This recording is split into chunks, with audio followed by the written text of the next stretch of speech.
Welcome back to the Deep Dive. Today, we're diving into some pretty intense military fantasy source material. We're looking at the internal records, the annals, really, of one of the genre's most infamous mercenary units, the Black Company. That's right.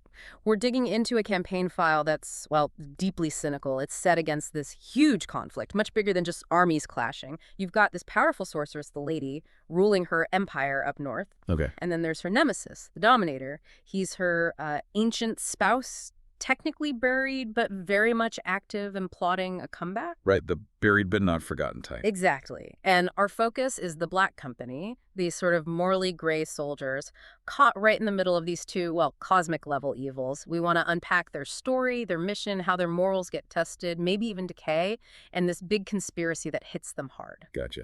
So the Black Company, they call themselves the last of the free companies of Katavar. Sounds impressive, bit ominous. Yeah. It is. Their history is long, bloody. And our main window into this is Croaker. He's their doctor, but also their analyst. He's literally writing the history as it happens. So a primary source, basically. Pretty much. Then there's the captain, the commander, seasoned guy, silver hair. And you can't forget the wizards, One Eye and Goblin. Always bickering, those two. Huh. Classic wizard dynamic. Yeah, and these guys are veterans. Total pros. The sources paint them as grim, hard-looking. You know, kids in the provinces whisper about them fear, but also maybe a bit of awe. And they've got history. Mm. The documents mention they were definitely around for that disaster at Charm, 6 years prior? Oh, yeah. Charm. A single battle, 250,000 casualties. They carry that weight. You can feel it in the record. You really can. There's this scene, a card game. Seems routine. But Croaker's internal monologue, he mentions counting over 10,000 hands since Charm. 10,000, just marking time between deployments, between battles. It's this heavy sense of, I don't know, weariness, inertia. Yeah, and that sets up their big problem, doesn't it? The low morale. Exactly. It's fascinating how the source uses this. Goblin, of all people, the wizard usually just fussing over spells, he actually says it out loud. He says, basically, we haven't done anything good. We probably made things worse. Wow. That's quite an admission for a mercenary. It is, and Croaker feels it too. He writes about something wrong in the company. They're adrift, morally. They need, and he actually writes this, a cause we can believe in. Be careful what you wish for, I guess. Right, because boom, Goblin has one of his magical episodes, a fit, really. And right after, they get the summons, direct order from the Lady. No messing around. None. Recall, immediately, drop everything in tally, get back to the Barrow Land. That's what, 2,500 miles? A huge distance. Why the sudden urgency? Because the Lady thinks the Dominator, her big rival buried there, is about to stage a breakout. Suddenly, these guys who just wanted a cause have the cause dropped in their laps. World-ending stakes. Okay, so they get yanked back. Where do they end up next? Juniper. It's this kind of bleak port city, west coast, very atmospheric place described in the sources.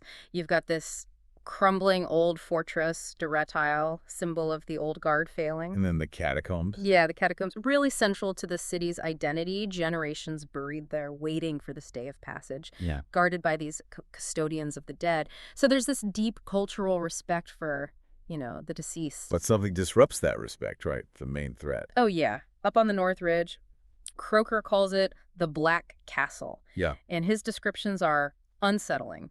Alien design, covered in these grotesque carvings, monsters staring out. And it's made of something like obsidian. Like obsidian, yeah.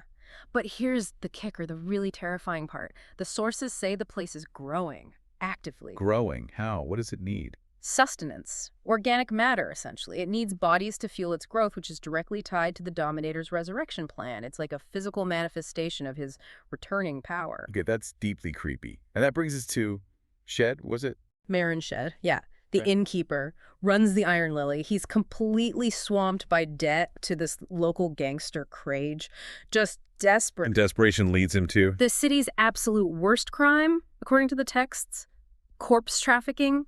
He starts selling bodies. Selling them to the Black Castle. Well, to a middleman known only as Raven, who then delivers them to the castle, and you see the ripple effects. The custodians of the dead, guys named Bullock and Hargadon, they notice something's off. How so? They report that fewer street poor are expiring of exposure than usual, which is grimly suspicious. It suggests the castle isn't just taking the already dead. Oh, God. So they might be buying live people. or speeding things up. That's the chilling implication. It's messing with the whole city's death economy, if you want to call it that. And Shed himself has this moment of horror. He mentions loading a body into his wagon, and on the way, it stirred. Ugh.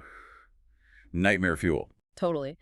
And Shed is this interesting figure, morally. He's doing this awful thing purely because Crage has him financially ruined. He's sort of this vacuum where morality used to be, sucked out by debt. Which puts him in direct contrast with the buyer, Raven. Exactly. Because Raven isn't just some ghoul. Croaker figures it out. Raisin. He's a Black Company deserter, used to be the captain's best friend, closest confidant. Whoa. Okay, that's a twist. And Croaker realizes Raven knows something huge. A secret for which she, the lady, would flatten kingdoms. Suddenly, Raven's disgusting business connects right back to the main plot. So what's the big secret? It's kind of twofold. First, the Dominator is reaching out, trying to turn people against the lady, manipulating the rebel movement. But second, and this is the core of it, Raven didn't desert out of cowardice. No, why then? He left years ago to protect someone, a deaf-serving girl named Darling. Garling. And she is, don't tell me. She's the one, the White Rose. The prophesied reincarnation destined to lead the rebels against the lady. Wow, okay, so Raven's motive was huge. Get her away from the lady. Precisely. He knew the Dominator was playing a long game, even twisting some of the lady's own top lieutenants. The Taken, right. You mentioned them. Maybe quickly define who they are. Right, yeah. The Taken are the lady's 10 most powerful commanders. Think archwizards, terrifying generals. She captured them centuries ago, broke their wills.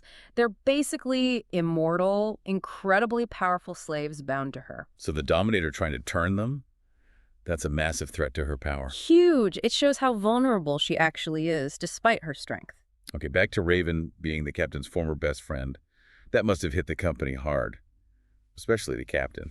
How did they react? I mean, loyalty is big for them, isn't it? It is. The captain is stoic, professional on the surface, but Croaker's writings, you feel the shockwaves. Disbelief, anger, sure, betrayal. But maybe something else, too. Yeah, beneath it all may be a sliver of understanding. Because Raven's desertion, however criminal his methods became, was ultimately driven by a cause, protecting Darling. It's exactly what the company was looking for, wasn't it?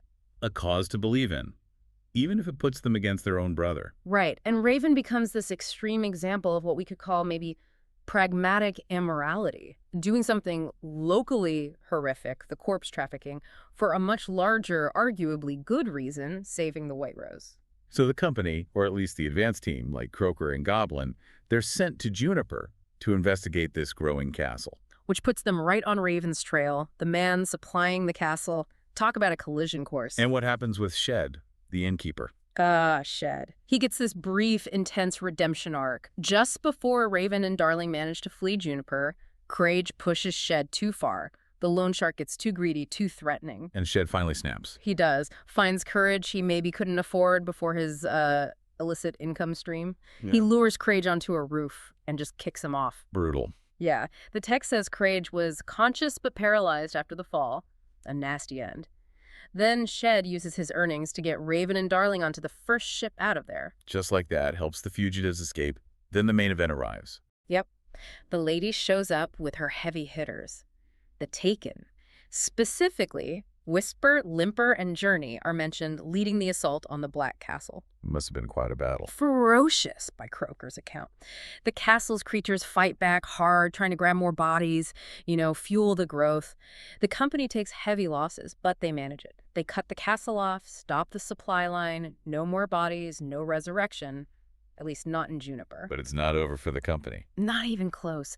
After the battle, Croaker and the survivors look around. They know about Darling. They know about Raven's real motives. They know way too much for the lady's comfort. So they can't go back? Nope. They have to run. They grab a ship, flee to another city, Medenville. And guess what they find there? Oh no, don't tell me. Yep, another black castle. Smaller, just a lump, but it's growing.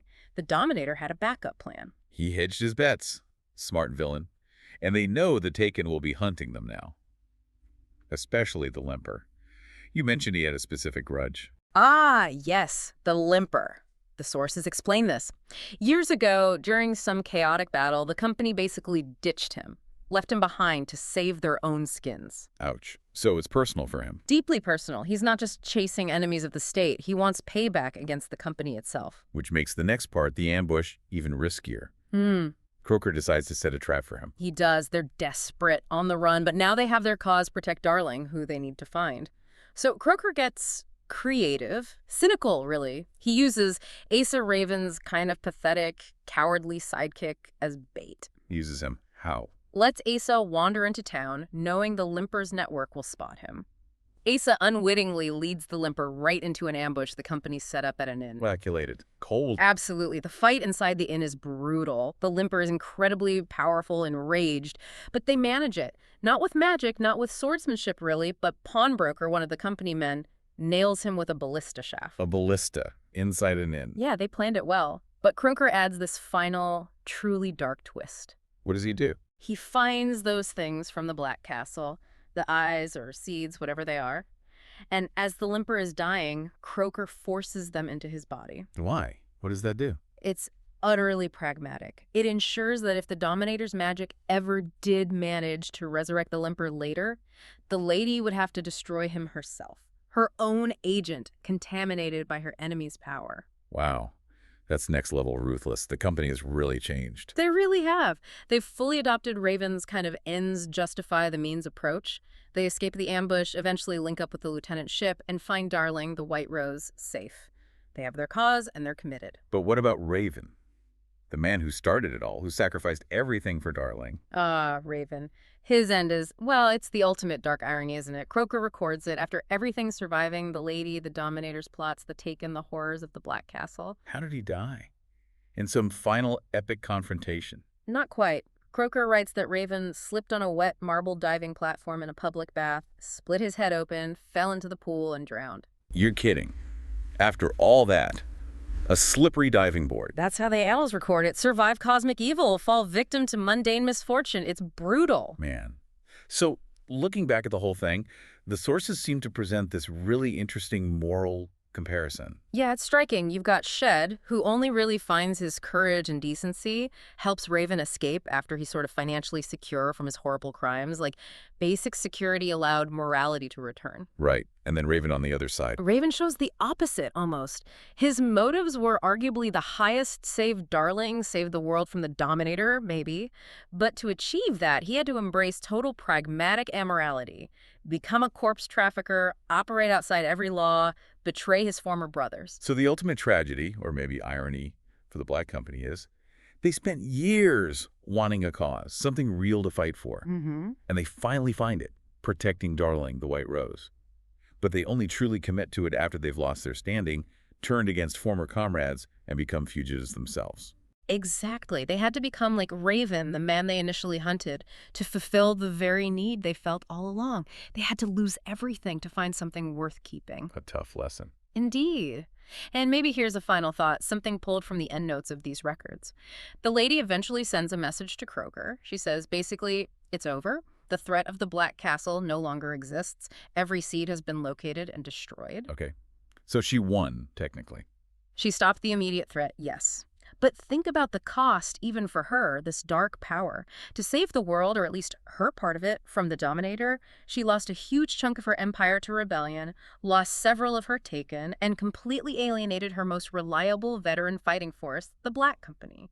So the question to maybe leave you with is, what does it truly cost, even the bad guys, to actually save the day?